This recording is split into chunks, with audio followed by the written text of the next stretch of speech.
Good afternoon and welcome to today's webinar, Self-Care for Caregivers. My name is Juliana Valencia. I am a social services specialist with Fairfax Area Agency on Aging. You should have received an email this morning with the presenter's slides so you can have them for future reference.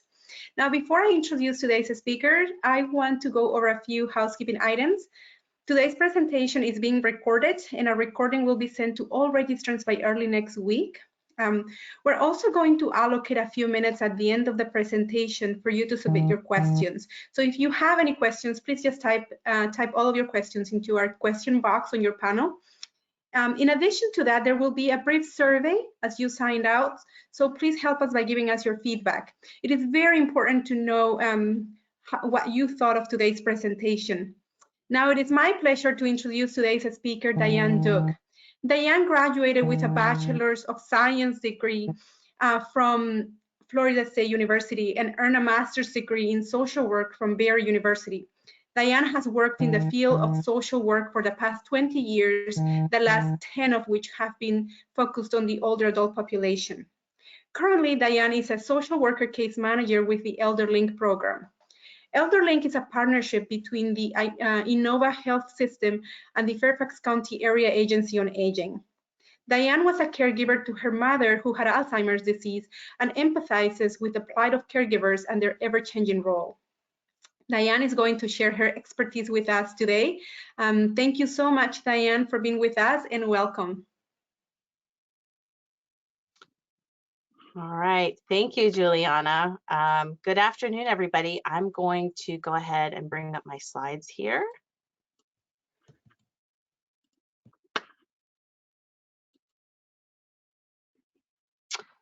All right, so thank you all for taking the time to be here this afternoon for this very important topic of self-care. I wanted to start off with some caregiver facts. So 19% of the population is caring for an adult. 61% of caregivers are female. No surprise there, right? 39% are male. An average age of a caregiver is 49.4 years. 76% of caregivers are caring for one person, while 24% of caregivers are caring for two or more adults. And the average duration of caregiving is around 4.5 years. So with that being said, I really just wanted to take this moment to thank you, thank all the caregivers out there.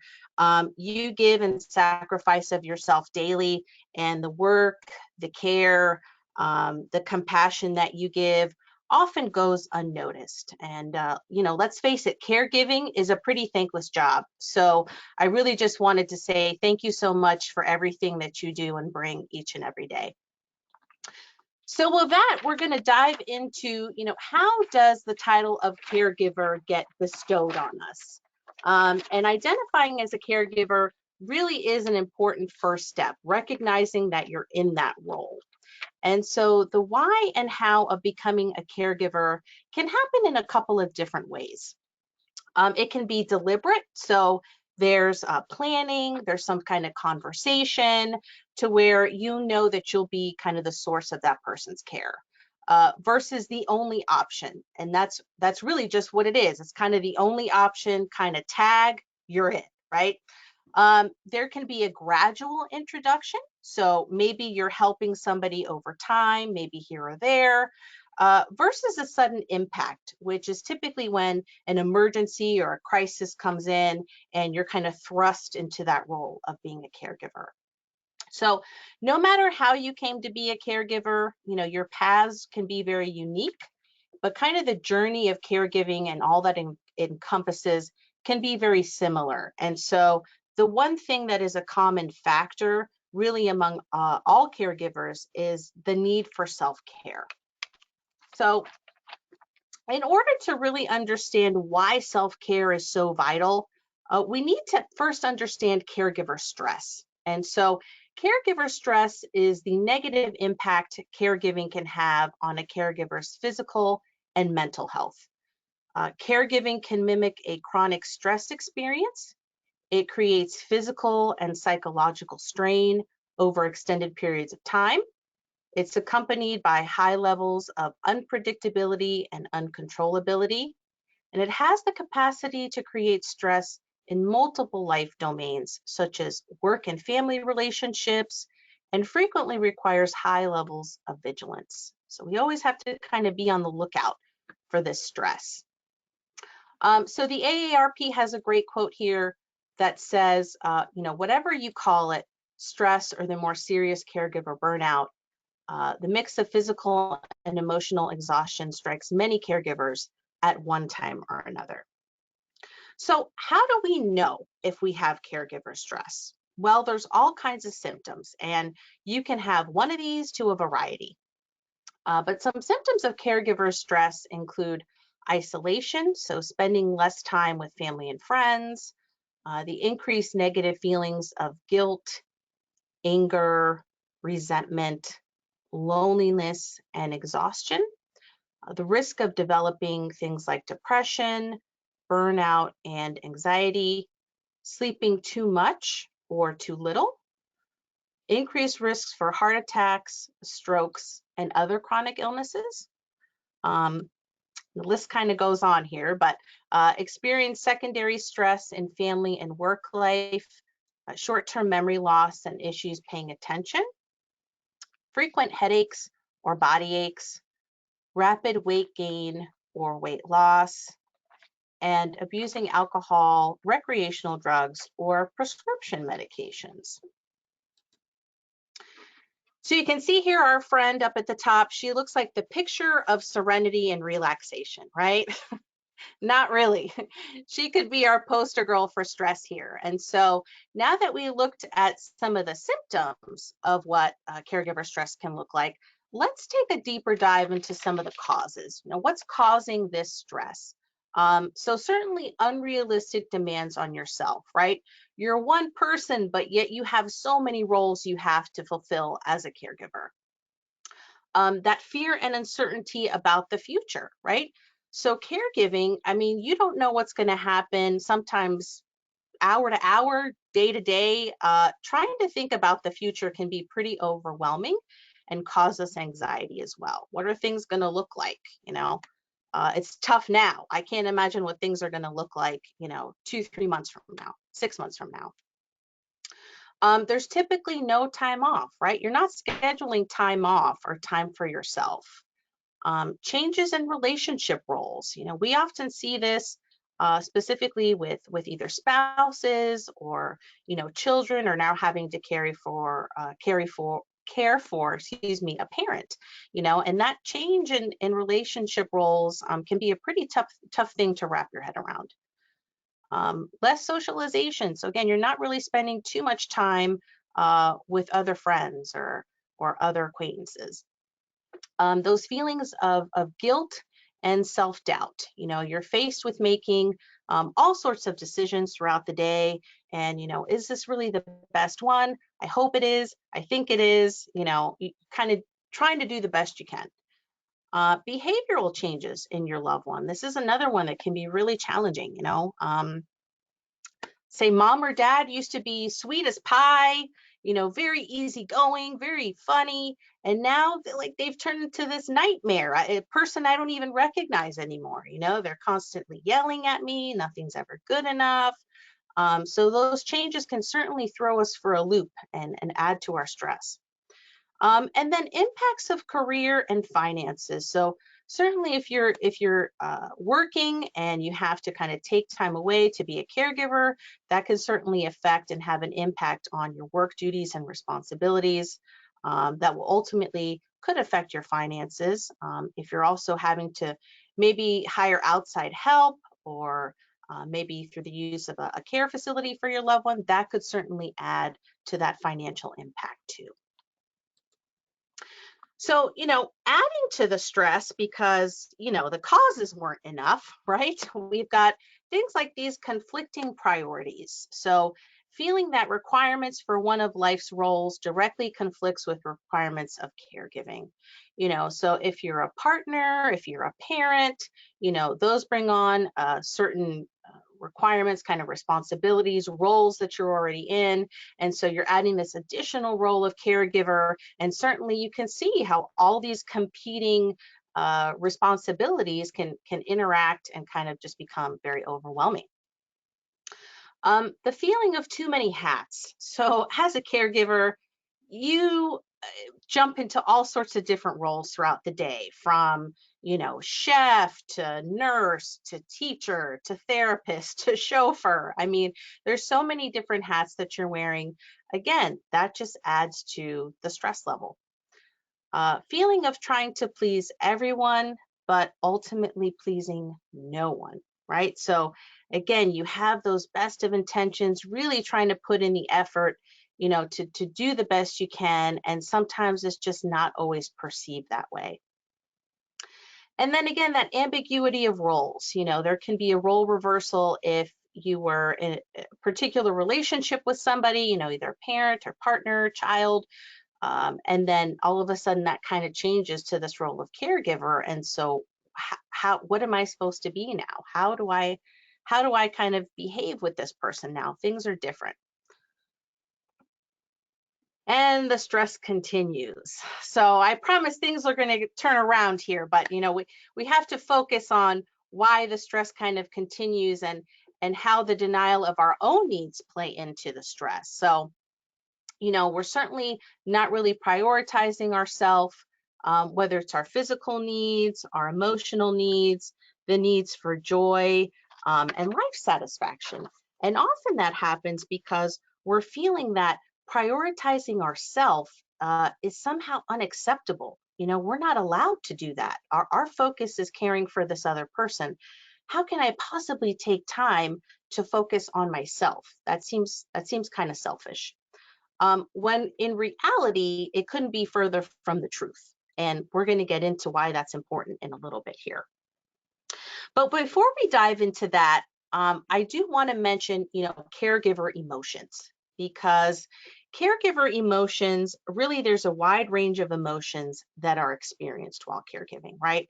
And you can see here on our caregiver circle, they just run the spectrum, from joy to fear to anger. You can feel all these ranges in a span of an hour. It's amazing how your range of emotions can just fluctuate so quickly. But what I want to say about this is that it's okay. It's okay to have these emotions. And you'll hear me say this throughout our time together today, because normalizing this range of emotions is really going to help with ultimately recognizing them and then dealing with them. Okay. So our caregiver feelings and emotions, they really go hand in hand. And a lot of times these emotions can stem from all sorts of feelings. So feeling solely responsible for primary care, that's a big deal, right? Feeling solely responsible for difficult decisions, constantly having to make these difficult decisions on behalf of someone else. And sometimes you don't really know what they would choose. But again, you're doing the best you can. Certainly feeling unappreciated, right? I can't imagine you're hearing a thank you at least every day from your loved one. Feeling misunderstood, again, that goes back to you're really trying to make the best choices you can for this person, but it's not always perceived that way. And then feeling different from peers without the responsibility of care. So, I think our friends and even, other family members, they can certainly empathize, and try to understand. But unless you kind of have walked in the caregiver shoes, if you will, you don't really know what being in that role is like. So you'll see here on the screen, there's a vacuum and some emotions underneath the vacuum. And I bring this up because wouldn't it be nice if we could just take a Hoover vacuum and suck up all these emotions and not really have to deal with them? Wouldn't that be ideal, right?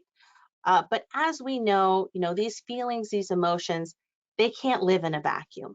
They're going to have to come out in some way, shape, or form. And typically, when they're coming out, when you're having these emotions, they're telling you something. Okay, so again, all these emotions, I'll say it again, they are valid. And your emotions, they're kind of like a signal, is the way I like to think about it. They're telling you something. Something's going on that you need to pay attention to and figure out. So you want to try and develop coping strategies to deal with these emotions, because again, they're ways of coming out, and if you don't deal with them, that's what's going to add to that stress that we looked at earlier. So you want to recognize and then cope with your negative emotions, okay? Again, perfectly normal to have them. You want to develop a toolbox of strategies. So I really like to think of it as just that, a toolbox, things that you can pick up every now and again to deal with whatever is coming up for you, okay? Know that you're not alone, and let others provide support. And you'll see this as a kind of a recurring theme in our conversation today. Learning to laugh is so hard to do in the moment, when we're kind of in the middle of the storm. But learning to laugh can really help to diffuse the situation. And then lifestyle management, which we're going to take a look at a little bit later in terms of what you can do to incorporate self-care as part of your lifestyle management.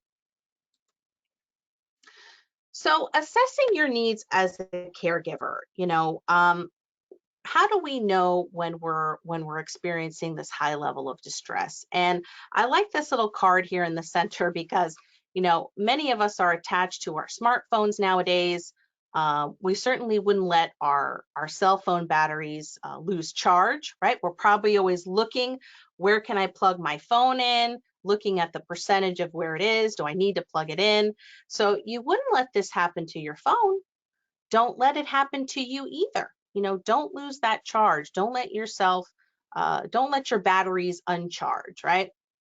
So this is kind of our mantra for today, which is self-care is a priority, not a luxury. And when you say that to yourself and you believe it, hopefully that's going to change your mind about really incorporating that need for self-care. So, how well are you taking care of yourself, whether it's spiritually, emotionally, socially, medically? These are all things that you need in order to keep yourself going. And so it really is an absolute must to incorporate self-care as a caregiver. So when we talk about assessing our needs, well, how can we do that? How do we know? So there's a great self-assessment questionnaire tool, and this is put out by the American Medical Association. And you can see here, it's about a list of 18 questions, mostly yes or no. The last two ask on a scale of 1 to 10 where you are. And the nice thing is it tells you how to determine your score. It tells you how to interpret the score. So depending on what you answered, where are you in terms of your stress level? And then depending on what your score was, it gives you some next steps. So things maybe you should consider depending on the score you got. And then it also has some resources that you may want to look into as well. So this tool is free, and it's just a nice way to be able to, again, gauge where you are in terms of stress, and then maybe think about, what can I do to help with addressing the stress level? So this address at the bottom happens to be that address where you can link up to the tool if you're interested in looking at that. But reassess, reassess, reassess. So, if you decide to use the tool or any other assessment tool to gauge where you are, I always tell folks, check in with yourself. You may do the tool today and have, a really high degree of stress and decide that you want to tackle it in some way, and then kind of check in with yourself, a few months later, go back and do the tool again. Where are you now? Are things better, hopefully, right? Are they the same? Has not much really changed? Or are they now worse? And so again, it's just a good way to check in, see where you are, see where you need to pay a little bit more attention and maybe intervene to figure out how you can decrease that stress level. So, we've talked about the causes of stress. We've talked about um, symptoms of stress. And so, what are kind of the possible consequences if we don't take care of ourselves? Well, um, it contributes to the stress caregivers feel and the problems they experience with their own physical, mental, and emotional health.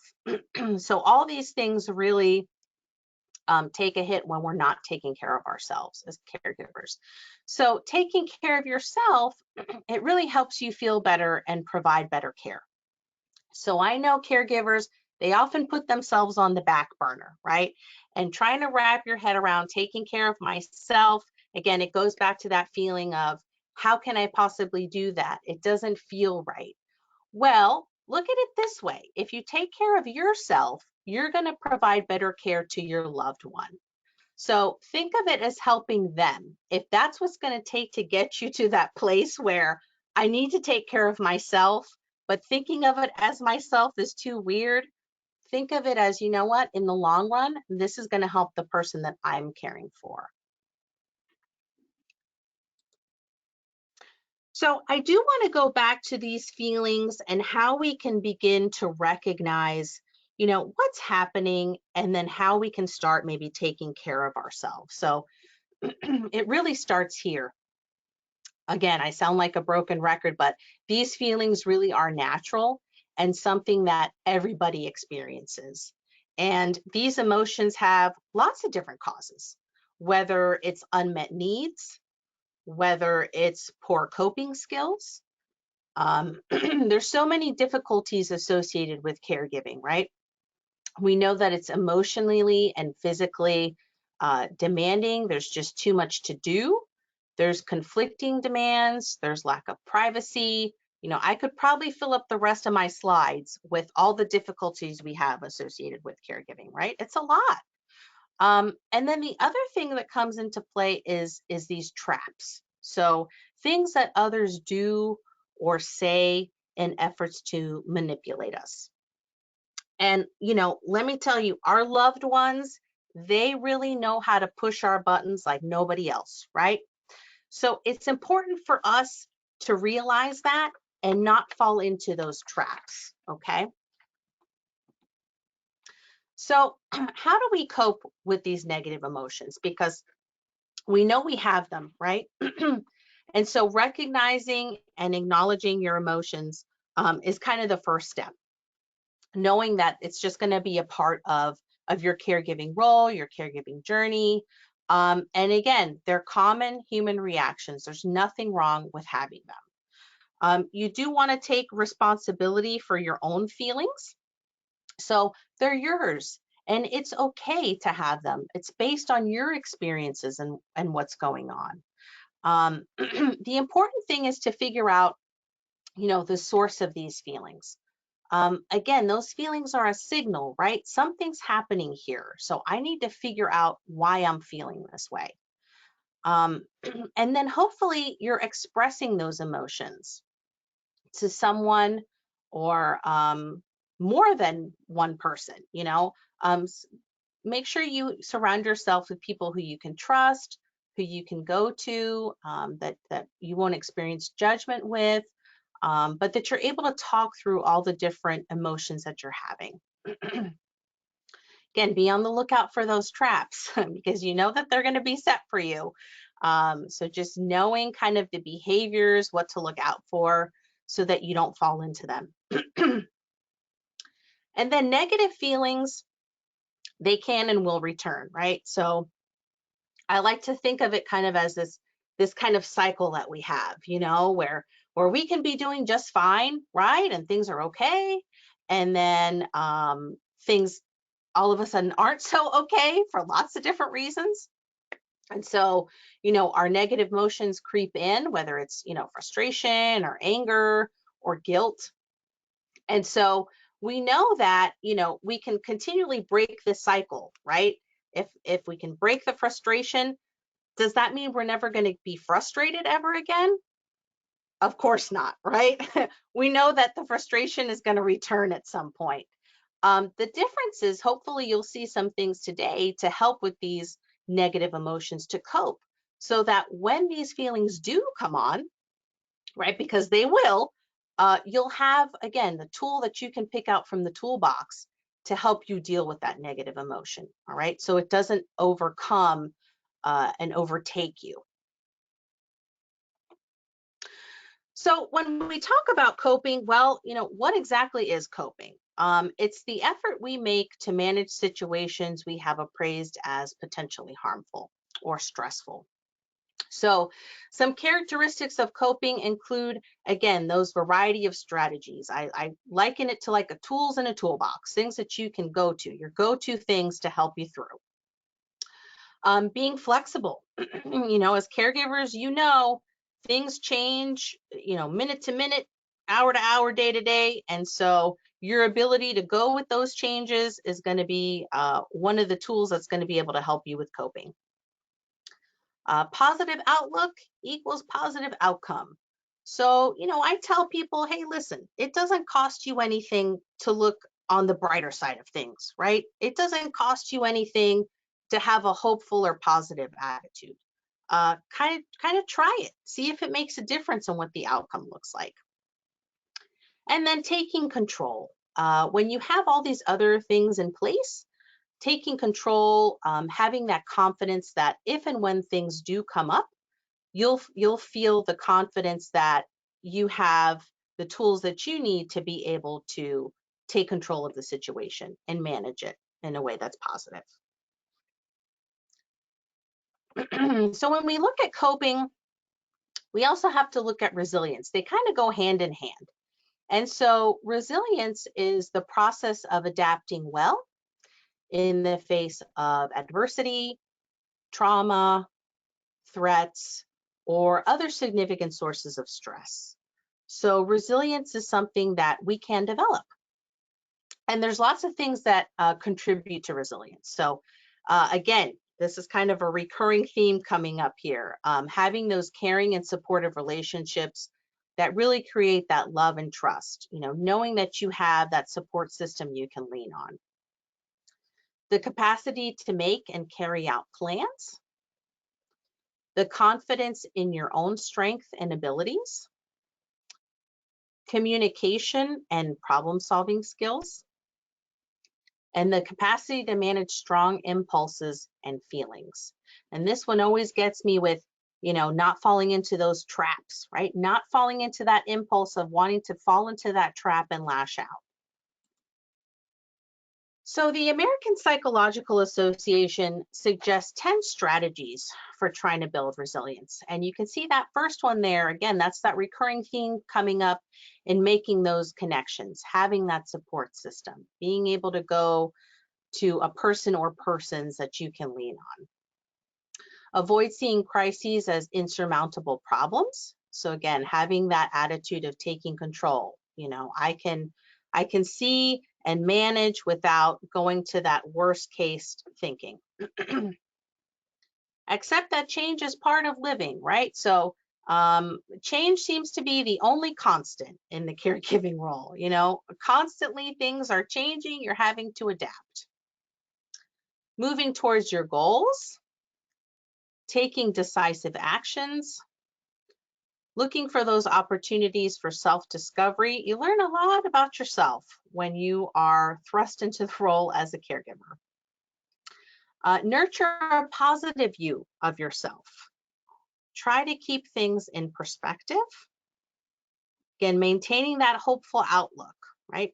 Looking at the positive side of things. And then look at number 10, taking care of yourself. So again, it really is this idea of making it a priority and not a luxury. So we're going to take a closer look at some coping skills to help with our self-care. And so we're going to take a look at stress management, time management, problem solving, decision making, and lifestyle management. So when we take a look at coping with stress, there's some things that we have to incorporate in order to manage our stress. So exercise definitely being one. Again, talking to someone about your worries and concerns. Knowing your limits and setting your limits. I often tell people it's okay to say no. You don't have to say yes to things all the time. Making time for fun, again, making it a priority, okay? Knowing what you have to do and try to tackle one thing at a time. It can be overwhelming when we think about all the things that we have to get done. And then just knowing it's okay to cry. You saw that emotion circle earlier, and there's so many emotions that you experience as a caregiver. And sometimes just having that outlet of just having a good cry and physically letting it out, it's okay to do that. It doesn't make you less than if you have a good cry. So when we look at time management, time is such a valuable thing, right, to everybody. So knowing that some time will be spent on activities beyond your control, right? I always tell folks kind of expect the unexpected because you never know what can happen.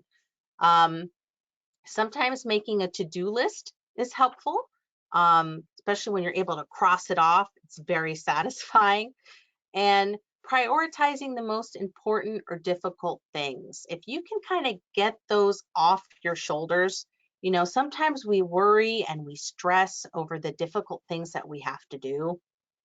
And so try and move those off the list first so you can kind of unburden yourself and kind of take away some of that stress. If you can save up similar errands to do at one time or in one trip, just making things more convenient for you. And then take advantage of completing a small task. If you know that you're going to be waiting somewhere and you have the time that you can devote to something else to get it, off that list, certainly take that time. And then delegate where you can. If you're able to give something to someone else, do it. It will make a difference for you. So problem solving is another coping skill that we can incorporate, and I'm going to run through the steps of problem solving, and we're going to look at an example. So with problem solving, you want to identify the problem. You want to come up with a list of possible solutions, choose one.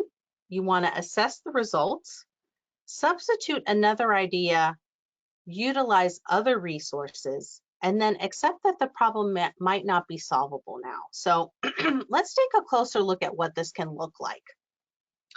So let's say you've noticed, you've had a lot of trouble concentrating lately. Maybe you are getting tired a lot earlier in the day. And so you've realized that the problem might be fatigue. You're just really struggling with this fatigue. So you've identified the problem. And now you want to come up with a possible list of solutions. So it could be things like maybe taking a short nap, taking a walk, going to bed earlier. Maybe you're going to incorporate healthy snacks. So you choose one. You choose one from the list to try. And maybe you start with taking a walk. And your walk's going to be, 15 minutes, maybe 3 times a week around lunchtime. Okay. And you go ahead and you assess. So after maybe a week or two, you check in with yourself. How am I feeling now since I started walking? Am I better? Am I the same? Am I, worse? So you kind of check in with yourself. If it didn't work, well, guess what? You got a whole list of other ideas. So you go back and you substitute another one. So maybe you try going to bed earlier, and so you're assessing. You try going to bed earlier, set a time for yourself. Check in after a couple of weeks. How am I feeling? How's my fatigue? Right? Did it work? Fantastic. If it worked, great. If not, guess what? You still have some things on the list that you can try. So you keep going through your list of ideas to see, what works, what doesn't. And if you go through your list and nothing worked, which I'm so sorry for you if that happened, you can utilize other resources. So don't fret, you can go to other people. So you're going to fit friends, maybe family members, maybe even you're checking in with your healthcare providers, and you're making a new list with their suggestions, and you're going back and you're trying those out and again assessing how is it working for you. Hopefully something has worked, right? That's the hope. But as we know, we may have the best of intentions, but other priorities are at play. Other things are happening where we just can't focus on this particular issue at this time. So that doesn't mean that the problem will never get solved. It just means that right now we can't get to it. And so we may have to put it on the shelf and then come back to it at another time. Okay. And you could still use this same strategy to try and get through the problem when things have maybe calmed down some. So another strategy that might be helpful is decision making. As caregivers, you're faced with making all sorts of decisions, big and small, right? So this tool you wouldn't use for everything, but maybe some of the bigger decisions that you're struggling with. So again, I'm going to kind of run through the steps here and then we'll take a closer look. But with decision making, you want to identify what that decision is. And then you've all probably heard of, write down the pros and cons, right? Reasons for or against the decision. Where it gets a little different with this strategy is that you're going to score each pro and con from 0 to 5. So 0 being not that important to 5 being very important to you. So it's very individualized, right? And then you're going to add up the results and compare the scores. And you're going to ask yourself, does it meet the gut test? So let's take a closer look here at decision making. So one of the common decisions that caregivers face is getting help in the home, okay? So when we look at this example, we can see we've listed our pros, right? So have time for myself, to take a break from caregiving duties. Well, that's pretty important, again, to me. It's very individual, so I'm going to give it a 5. Have time to address needs, whether it's appointments or errands, things that I haven't been able to get to. That's pretty important. I'm going to give it a 5. Okay. My loved one has someone else to socialize with, right? It's just not my face they're seeing all day long. They'll have somebody else that they can come in and kind of talk to. That's pretty important. So I'm going to give it a 4. Okay. And then sharing of caregiving duties. It's not going to just fall on me. I'll have somebody else there who can kind of take the load off for a little bit. So that's kind of important. I'm going to say that's a 4. So if I total up my pros, you can see the total there for the score is 18. Now I've got to focus on my cons. So having someone new in my home, well, I'm not really used to that, but it could be okay. I guess, that's like a 3. And then teaching the person the routine and how things are done, right? Mom or dad might like their breakfast done a certain way. So I've kind of got to be paying attention to those details and showing this person how to do that. So, that could be okay. I'll give that a 3. And then what if it's not a good fit? I've had this person come in. Now I have to start the process all over again and kind of explain, what happened. And so that could kind of be frustrating. I'll say, that's kind of a 4. And then certainly taking in the added cost of a caregiver. So I'm going to have to really look at my budgeting and figure it out. So that could be a 4, right? So if I total up the score for the cons, I'm at 14, right? So let's take a closer look here. So my pros were 18, my cons were 14. So based on the numbers, the pros have it, right? I should go out and hire help today. But you always want to ask yourself, does it meet the gut test, right? Regardless of the numbers, what is your intuition telling you? What's that little voice telling you? Am I really good with having help in the home, or am I kind of not so sure? And if I'm not so sure, but my pros were 18, my gut's always going to win out, regardless of whatever the numbers are. Okay. And so this tool just gives me an idea of where I am in the process. And maybe I need to focus more on where that hesitation lies, right? Because my scores are pretty bold. I know pros, they have it, but something's telling me not to move forward, and I need to figure out what that is. And so I may get to the decision quicker if I'm able to work it out in this way. So again, just another tool that you may want to incorporate when it comes to making decisions.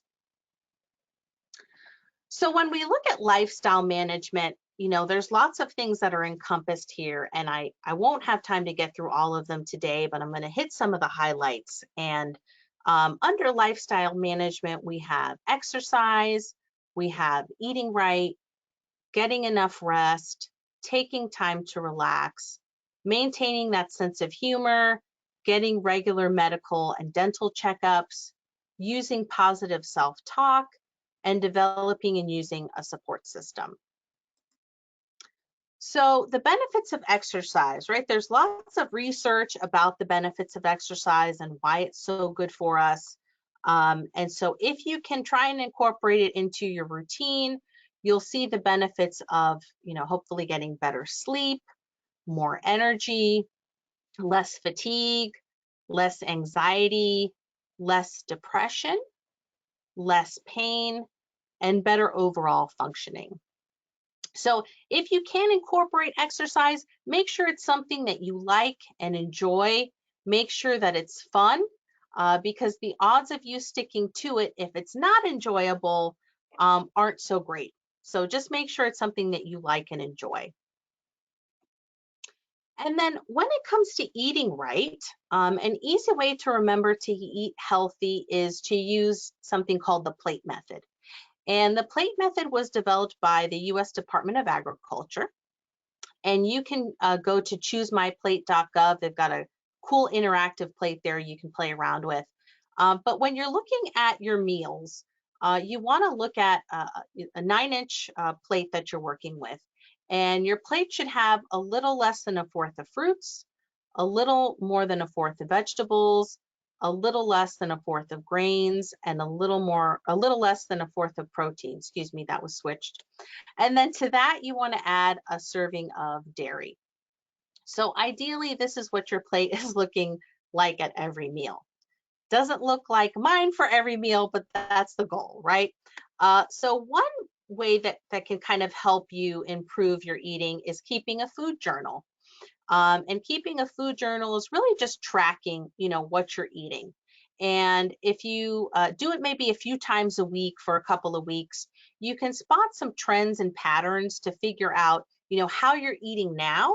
And it'll help you identify maybe some habits that you need to change, whether it's maybe incorporating more vegetables or more grains. So just some things to consider, again, if you're trying to focus on eating healthier.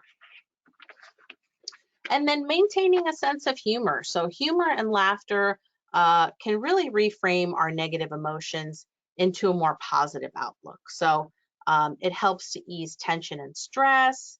It neutralizes negative emotions. It can give us that new perspective. It can hit the reset button. So again, kind of diffusing the situation a bit. So it helps if you can maybe read funny books or watch funny movies or TV shows. Kind of just let yourself laugh at things that are funny. And if you can, look for the humor in the ordinary routines of the day, just to break things up a bit. So I do have some caregiving memes here that I think are pretty funny, but you can see the one with the cat here. I'm so calm, happy, and well rested, said no caregiver ever, right? And this one in the middle, Alzheimer's care does not come with a step-by-step manual. It's a try this, a skip that, maybe this will work manual, right? And then you see this woman in the corner, she's looking really hard, me trying to find my life before I became a caregiver. So these are all over the internet if you want to just take a couple minutes from your day to diffuse and laugh a little bit. So positive self-communication is another way that we can really help take care of ourselves. Our mind can have a really powerful effect on the way we feel, right? We've all heard of that mind-body connection. And so our self-talk, when it's positive, we feel happy and joyful. When our self-talk is negative, our feelings tend to be more unpleasant. So you want to identify these negative thoughts. What are you saying to yourself? And sometimes it helps to write them down. You would be shocked at the things that you say when you see it in black and white. Are your thoughts accurate? Is this really how I'm feeling about myself? And then challenge your thoughts. Is this really stemmed from reality? What's kind of going on here? If you can reframe your thoughts, it's pretty powerful. If you can go back to the list of negative things you said and literally replace it with a positive or helpful idea, it can help you get on this path to more positive self-communication. Sometimes you just have to take a break from worrying, right? Literally just say to yourself, I'm going to put this worry on the shelf. I'm going to leave it there for 2 hours. I'm not going to think about it. After 2 hours, I'll come back, I'll take it off the shelf, and I'll focus my worrying again if I need to, okay? The other thing is to focus on your effort and what you can control, right? Sometimes things are just beyond our control. It doesn't matter what we do. All we can really focus on is the effort that we put in to trying to resolve the situation.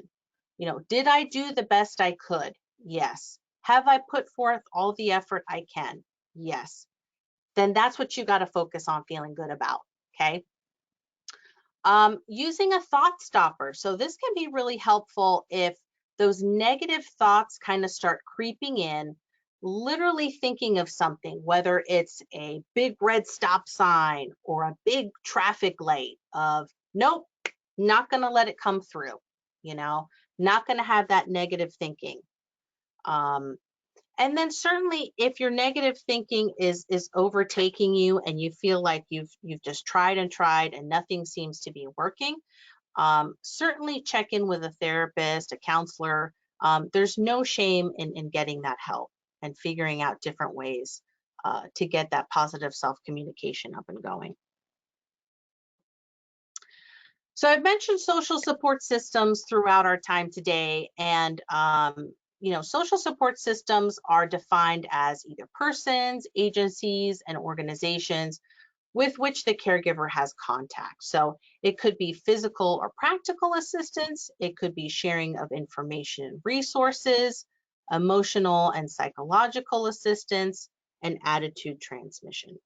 So why are social support systems so important? Well, they reduce our stress, they decrease physical health problems, they improve our emotional well-being and our overall emotional health. So take stock of your supports. It helps you to identify where your help is coming from and who provides it. Are you feeling supported? Is the person helping you feeling supported? It helps you see reasons why maybe you don't ask for or accept assistance from people or organizations. Again, that's depends on a variety of things. And reasons why people may not offer assistance. So what's going on with you maybe, or that other person or agency or organization? Again, it could be due to a variety of different factors. But I would be remiss if I didn't mention the benefits of a support group. As caregivers, it is such a unique role, and it's important to feel the benefits of being around others like you. Again, others who are kind of walking in those similar shoes. So some benefits of a support group are feeling less lonely and isolated, really gaining a sense of empowerment and control, improving your coping skills, reducing distress, depression, anxiety, or fatigue, realizing that you're not alone, expressing your feelings, learning helpful information, gaining hope and staying motivated to manage chronic conditions, improving understanding of the disease, depending on what it is, helping others, and they're typically offered free of charge. So they're pretty affordable in that way. The other thing that's important to try and incorporate is relaxation. So taking that time to relax. Again, just another way that you can take care of yourself. And relaxation involves thinking techniques to reduce or eliminate tension from both the body and the mind. So some benefits of relaxation include improved sleep quality, better breathing, less stress, pain, and anxiety, a sense of calm and well-being. So if you can think of ways to incorporate relaxation into your routine, it really will have an impact.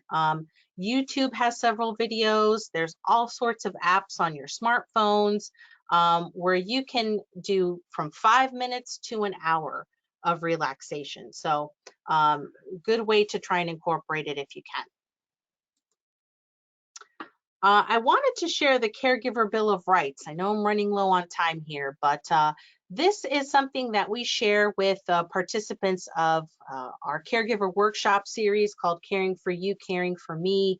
If you haven't participated, I highly recommend it. But this really hits home in terms of our talk today about self-care. So I have the right to take care of myself. This is not an act of self.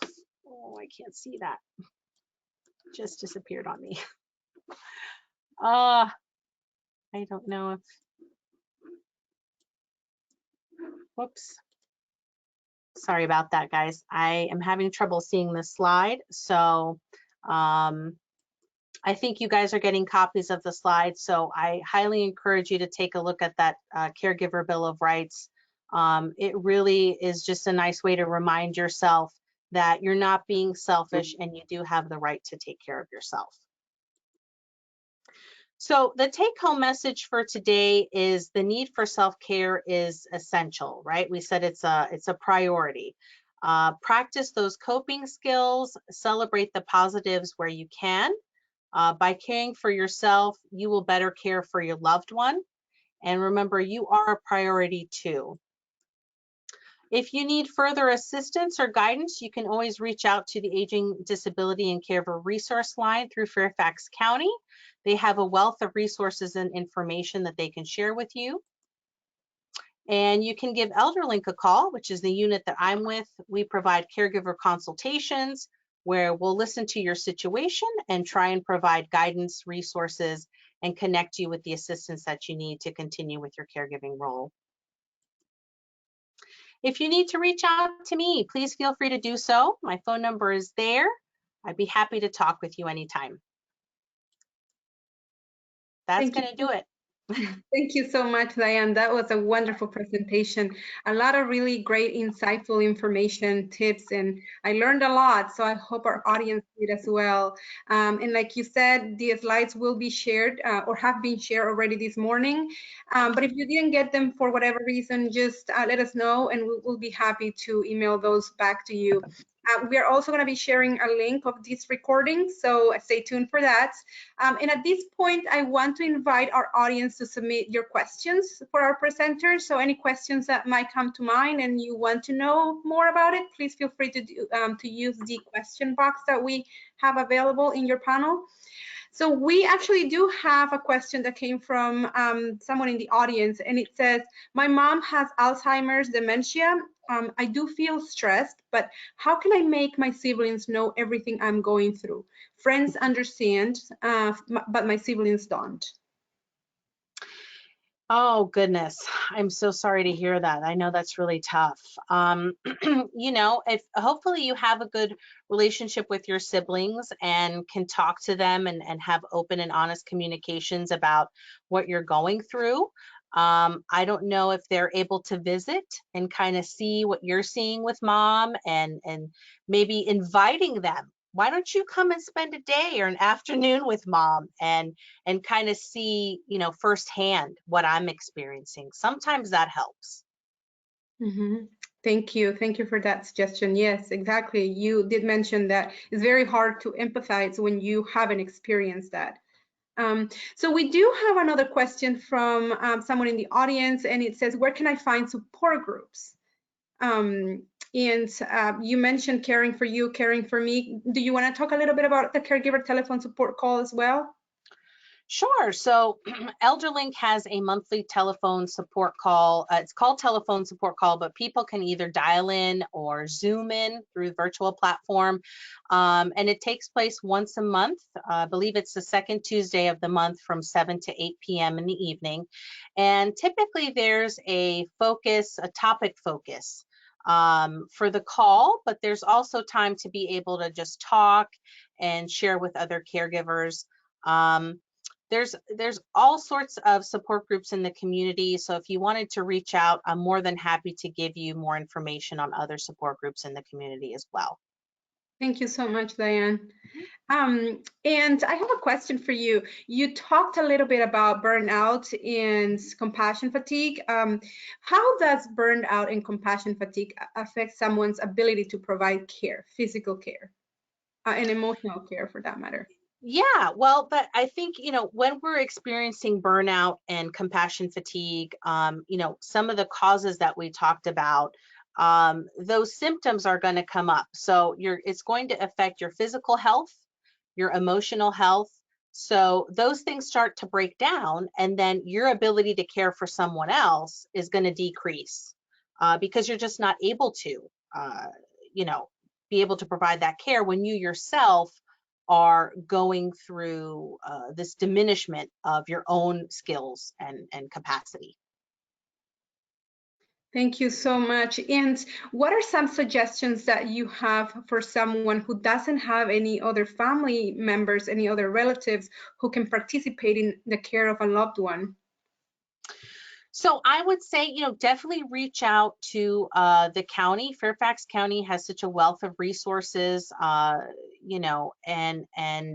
you can get assistance with being able to care for your loved one if need be. There's all sorts of resources available to you. So don't ever feel alone. Don't have that thinking of, because I don't have family around, nobody's going to help me. There are services and organizations in place that are here to help you. Thank you. And I was actually, we have another question, a couple of more questions. One of them is related to you. And I wanted to save that question for the end of it, but I got another question about it as well. So I don't know how open you are about sharing your own experience as a caregiver for your mom. Someone was curious about that and wanted to know a little bit more about how your personal experience was with your mom. Sure. I don't know if you want to know anything specifically, but yes, my mom was diagnosed with Alzheimer's or dementia, and I was living here, and she was down in Florida, and I started hearing things from neighbors and friends. Something's not right. Things seem different, and I remember having to go down to visit because I wasn't quite sure what was going on. And certainly I did see, my mom was this vivacious, happy person, and completely different, just very confused. Her living environment had deteriorated. And it seemed to happen just so fast. That was the other thing. I couldn't believe how quickly she deteriorated. So I actually ended up moving back to Florida for a period of time to be there to take care of her. And, it's very hard when you have somebody with that diagnosis because they are kind of changing before your eyes. And it can be a real tough thing to wrap your head around. So unfortunately, I lost her. It's coming up on 5 years at the end of this month. So